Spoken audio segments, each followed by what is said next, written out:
इस वीडियो को लाइक करें, हमारे चैनल को सब्सक्राइब कर बेल आइकन जरूर प्रेस करें।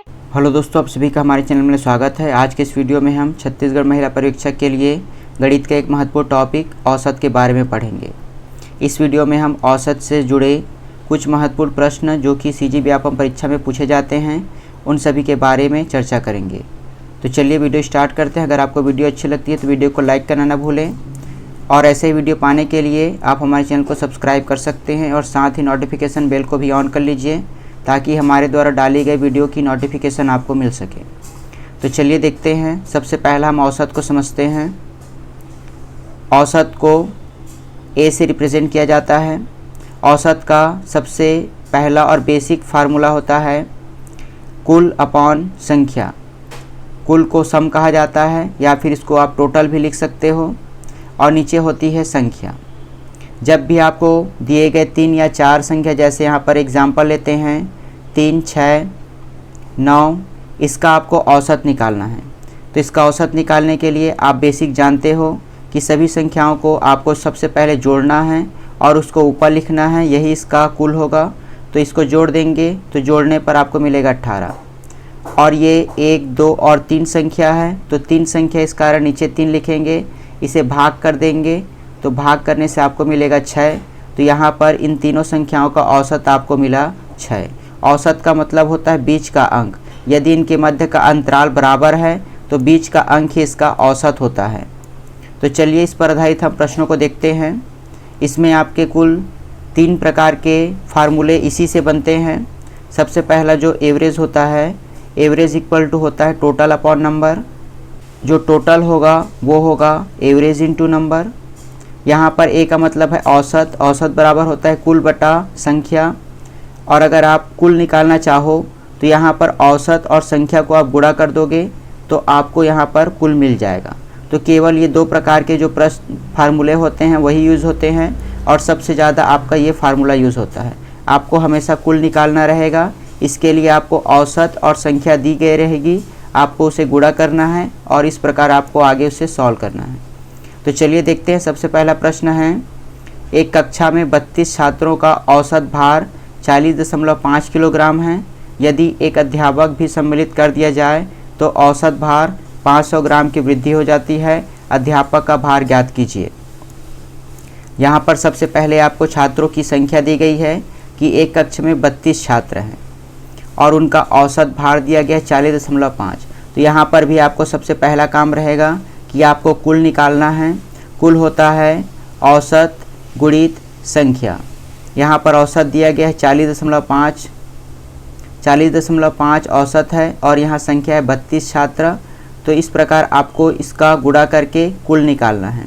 ये हुआ 32 छात्रों का कुल। यहाँ बोल रहा है कि अध्यापक के भार को सम्मिलित कर दिया जाए तो यहाँ पर जो संख्या होगी वह 32 से बढ़कर 33 हो जाएगी, क्योंकि यहाँ पर अध्यापक भी शामिल हो रहे हैं।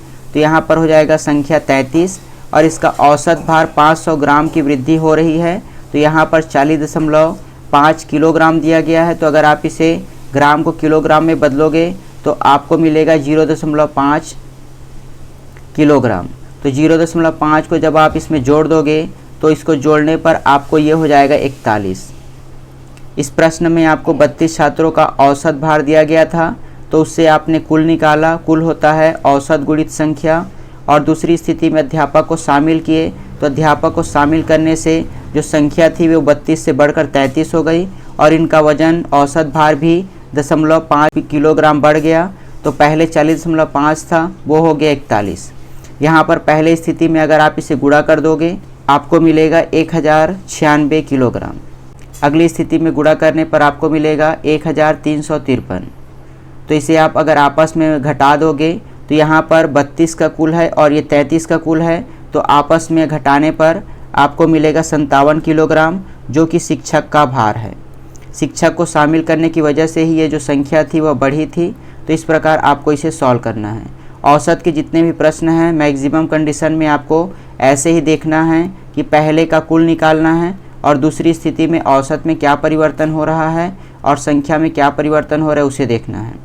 अगला प्रश्न देखते हैं। एक नाव में 10 नाविकों में से 58 किलोग्राम के भार वाले एक के स्थान पर नया व्यक्ति आ जाता है तो उसका औसत भार 1.2 किलोग्राम की वृद्धि हो जाती है। तो नए नाविक का भार आपको बताना है। तो देखिए, सबसे पहले 10 नाविक थे। 10 नाविक में से एक नाविक जो कि 58 किलोग्राम का था वह चला गया और उसके स्थान पर एक नया नाविक, एक नया व्यक्ति आया और नए व्यक्ति के कारण उनका जो औसत वज़न था वह बढ़ गया 1.2 किलोग्राम। तो सबसे पहला हम देखते हैं, यहाँ पर एक नाविक बाहर गया, उसका वज़न था 58 किलोग्राम और जो नया नाविक आया उसकी वजह से वज़न बढ़ा, अर्थात जो नया नाविक आएगा उसका भार निश्चित रूप से ही 58 से ज़्यादा रहेगा। तो 58 से कितना ज़्यादा रहेगा? ये जो 10 नाविक थे उनके औसत वज़न 1.2 किलोग्राम बढ़ा। तो अगर आप इस औसत को यूज़ करके अगर आप इसे गुणा कर दोगे तो आपको मिलेगा 12 किलोग्राम। अर्थात जो नया व्यक्ति था वह 58 किलोग्राम के साथ साथ 12 किलोग्राम अधिक था, जिसकी वजह से इनका जो औसत था वो 1.2 बढ़ गया। यहाँ पर औसत से आपको कुल निकालना है कि इसकी वजह से 10 नाविकों का औसत भार 1.2 बढ़ा तो कुल कितना बढ़ा होगा? तो 12 किलोग्राम बढ़ा और ये नए नाविक की वजह से बढ़ा। तो सबसे पहले आपको जो दिया है उसे लिख देना है और अगर भार बढ़ता है तो नए भार को आपको जोड़ देना है। अगला प्रश्न है, 11 परिणामों का औसत 60 है। यहाँ पर 11 परिणाम हैं जिसका औसत 60 है। तो यहाँ पर आपको 11 परिणाम का कुल निकाल लेना है। प्रश्न में आगे बोला है, यदि प्रथम 6 परिणामों का औसत 59 है और अंतिम 6 परिणामों का औसत 62 हो तो छठा परिणाम ज्ञात कीजिए। यहाँ पर 6 परिणाम का औसत है 59 और दूसरे 6 परिणाम का औसत है 62। यहाँ पर ध्यान से देखिए, सबसे पहला प्रश्न में 11 परिणामों का औसत 60 दिया है तो हमने 11 परिणामों का कुल निकाल लिया गुणा करके। ये होती है संख्या और ये होती है औसत। औसत और संख्या को गुणा करके आप कुल निकाल सकते हो। दूसरी स्थिति में 6 परिणामों का औसत 59 दिया है तो इससे 6 का कुल निकलेगा और अंतिम 6 परिणामों का औसत दिया है तो यहाँ पे 6 परिणामों का कुल निकलेगा। यहाँ पर 6 और 6 टोटल हो गए 12 परिणामों का कुल और ये हुआ 11 परिणामों का कुल। जब आप इन दोनों के 12 परिणामों के कुल में से 11 परिणामों के कुल को घटा दोगे तो आपको आंसर मिल जाएगा। तो सबसे पहले इसे गुणा कर लेते हैं। गुणा करने पर आपको यहाँ पर मिलेगा 660। यह है 11 परिणामों का कुल। और अगली स्थिति में अगर आप ऊपर वाले को गुणा करोगे तो आप 54 और दूसरी स्थिति में अंतिम 6 परिणामों का औसत अगर आप गुणा करोगे तो आपको मिलेगा 372। इन दोनों को अगर आप जोड़ दोगे, जोड़ने के बाद आपको टोटल 12 का कुल मिलेगा और इस 12 के कुल में से अगर 11 के कुल को हटा दोगे तो आपको पता चल जाएगा कि छठवां परिणाम कौन सा था। अगला प्रश्न देखते हैं, 7 वर्ष पूर्व शादी के समय एक व्यक्ति और उसकी पत्नी का औसत आयु 25 थी। यदि पति पत्नी और एक बच्चे की औसत आयु 22 वर्ष है वर्तमान में, तो आपको बताना है कि बच्चे की औसत आयु कितनी होगी। 7 वर्ष पूर्व की स्थिति में केवल 2 व्यक्ति थे और वर्तमान में पति पत्नी और बच्चे अर्थात 3 व्यक्ति हैं। तो आपको इसे सॉल्व करना है। देखिए, सबसे पहले आपको इसे समझना होगा। 7 वर्ष पूर्व इनका जो औसत आयु था वह 25 वर्ष था। तो वर्तमान स्थिति में अगर आप औसत को देखोगे तो 25 को अगर आप 7 वर्ष बाद लोगे तो 7 वर्ष बाद ये हो जाएगा इसका औसत 32 वर्ष। वर्तमान में इनका जो औसत है वह 32 है। तो 32 को आपको अगर 2 से गुणा कर दोगे, 2 व्यक्ति थे उस समय, तो यहाँ पर आपको वर्तमान स्थिति के अनुसार निकालना है। तो यहाँ पर हो जाएगा 64 और वर्तमान में पति पत्नी और बच्चे का औसत दिया गया है 22 और यहाँ पर व्यक्तियों की संख्या हो गई है 3। तो इसे गुणा कर देंगे तो आपको मिलेगा 66। 7 वर्ष पूर्व 25 थी तो वर्तमान स्थिति में हमने निकाला कि वर्तमान में 32 होगी दोनों की औसत। तो दोनों का औसत को अगर आप संख्या से गुणा कर दोगे तो कुल निकल जाएगा। और वर्तमान स्थिति में भी बताया है कि पति पत्नी और एक बच्चे की औसत आयु 22 वर्ष है। तो 22 को 3 से गुणा कर दोगे तो आपको मिलेगा वर्तमान में इन तीनों का कुल। अगर इसे आपस में घटा दोगे तो आपको मिलेगा 2 वर्ष, अर्थात जो बच्चे की आयु है वह है 2 वर्ष, क्योंकि बच्चे की आयु की वजह से ही इनका आयु बढ़ा है। अगला प्रश्न है 6 सदस्यों के एक परिवार की औसत आयु 27 वर्ष है। यदि सबसे छोटे सदस्य की आयु 7 वर्ष हो तो परिवार के अन्य सदस्य की औसत आयु सबसे छोटे सदस्य के जन्म पर क्या थी। इस प्रश्न को सॉल्व करने के लिए सबसे पहले आपको 6 सदस्यों का कुल निकालना पड़ेगा। 6 सदस्यों का कुल निकलेगा 162। अब 6 सदस्यों का कुल निकलने के बाद आपको इस 162 में से जो आयु बढ़ी है उसे घटाना होगा। 7 वर्ष के बाद जो 6 सदस्य थे इतनी आयु बढ़ चुकी है, अर्थात यहाँ पर आपको मिलेगा 42। यहाँ पर देखिए, अगर आप वर्तमान स्थिति में निकालोगे तो वर्तमान स्थिति में 27 वर्ष है और 6 सदस्य हैं तो कुल निकल गए 162। लेकिन आपको निकालना क्या है, छोटे सदस्य के जन्म के समय। तो छोटे सदस्य का जन्म 7 वर्ष पूर्व हुआ था, तो यहाँ पर 7 वर्ष की वजह से जो कुल है उसमें क्या प्रभाव पड़ा, तो इन 6 सदस्यों की आयु को घटा देंगे तो यहाँ पर मिल जाएगा आपका 42। तो जब आप इसे 42 से घटा दोगे तो आपको मिलेगा 120, अर्थात 7 वर्ष पूर्व। तो यहाँ पर आपको मिले 120 वर्ष। 120 वर्ष जो था वह 5 सदस्यों का कुल है, तो इसे कटा देंगे तो कटाने पर आपको मिलेगा 24 वर्ष। इस प्रश्न को ध्यान से देखिए। सबसे पहले 6 सदस्य हैं, उनका औसत 27 है, तो यहाँ पर हमने कुल निकाला। अब हमको 7 वर्ष पूर्व जाना है और 7 वर्ष पूर्व जाने में 6 सदस्य थे, उनकी आयु पर क्या प्रभाव पड़ा। 7 वर्ष पूर्व 6 सदस्यों की कुल आयु 42 वर्ष बढ़ी होगी, तो अगर हम 42 से घटा देंगे तो हमें मिल जाएगा कि 7 वर्ष पूर्व कुल आयु कितनी थी। तो कुल आयु थी 120 और उस समय सदस्य थे 5, तो इसे भाग कर आप औसत निकाल लोगे।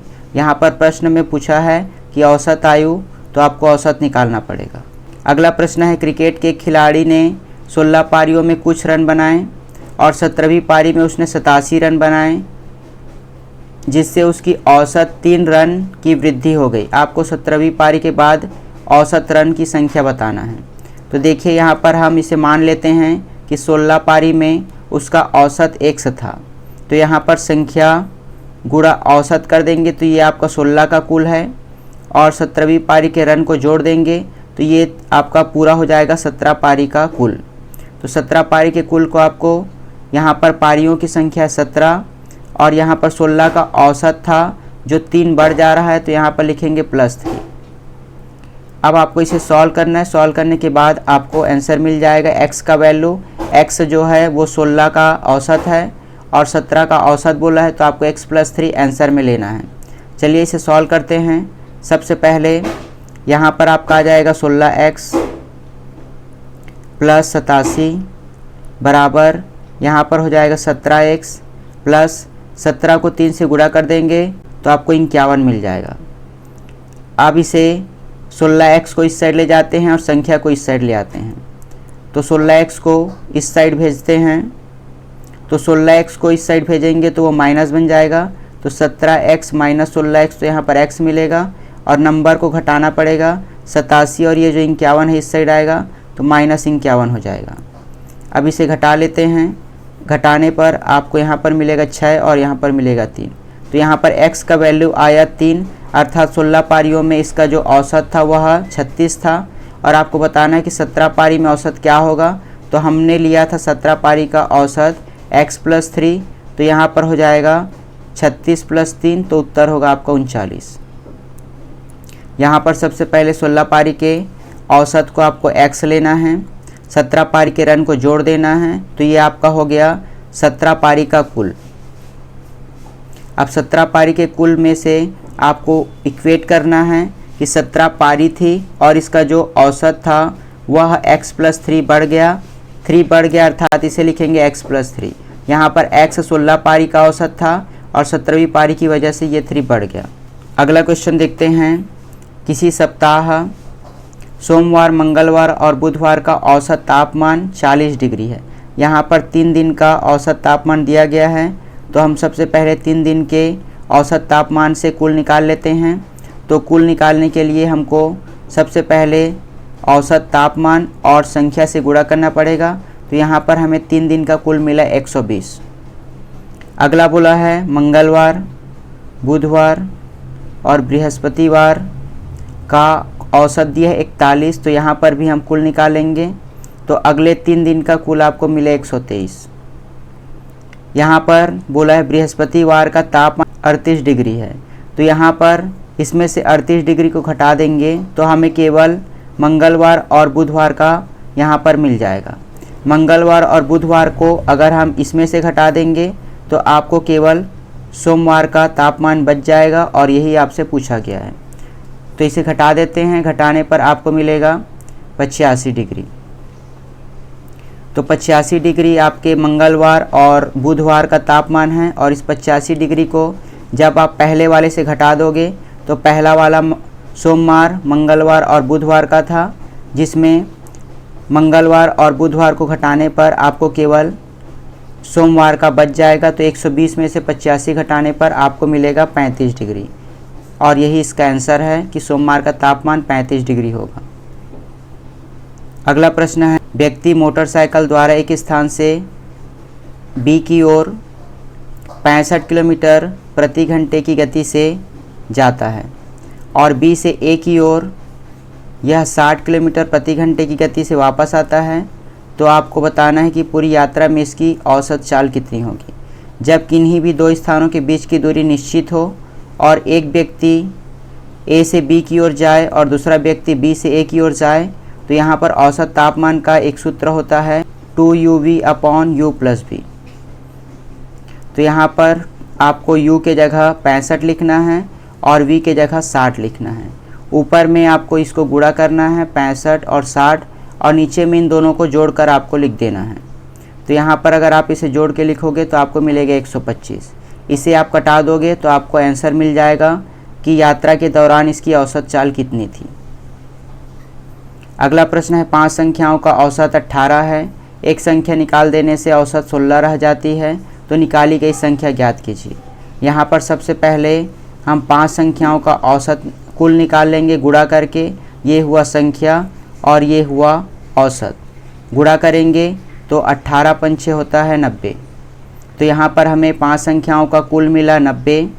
अगली स्थिति में बोला है एक संख्या निकाल देंगे तो संख्या रह जाएगी 4 और इसका औसत हो जाता है 16।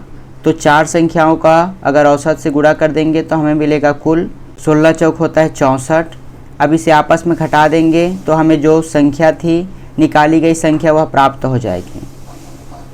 अगला प्रश्न देखते हैं, 5 क्रमागत विषम संख्याओं का औसत 61 है, आपको बड़ी और छोटी संख्या का अंतर बताना है।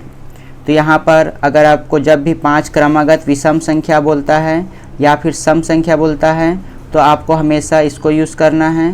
पहली संख्या x, दूसरी संख्या x+1, तीसरी संख्या x+2, चौथी संख्या x+3 और पांचवी संख्या x+4।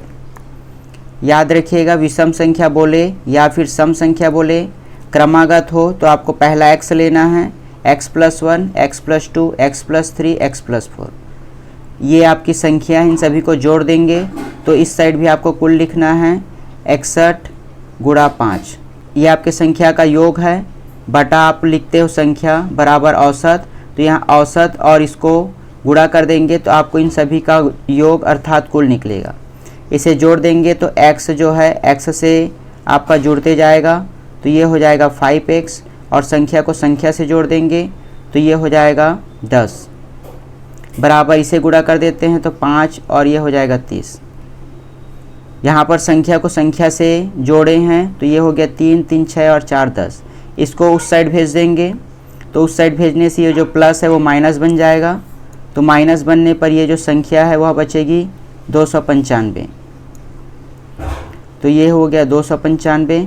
अब 5 को नीचे भेज देंगे तो 5 को नीचे भेजने पर ये हो गया 295 बटा 5। इसे कटा देंगे तो ये आ जाएगा 5 पंचे 25 और 5 ने 45। तो यहाँ पर सबसे जो छोटी संख्या है वह मिली हमको 59 और सबसे बड़ी संख्या मिलेगी 63।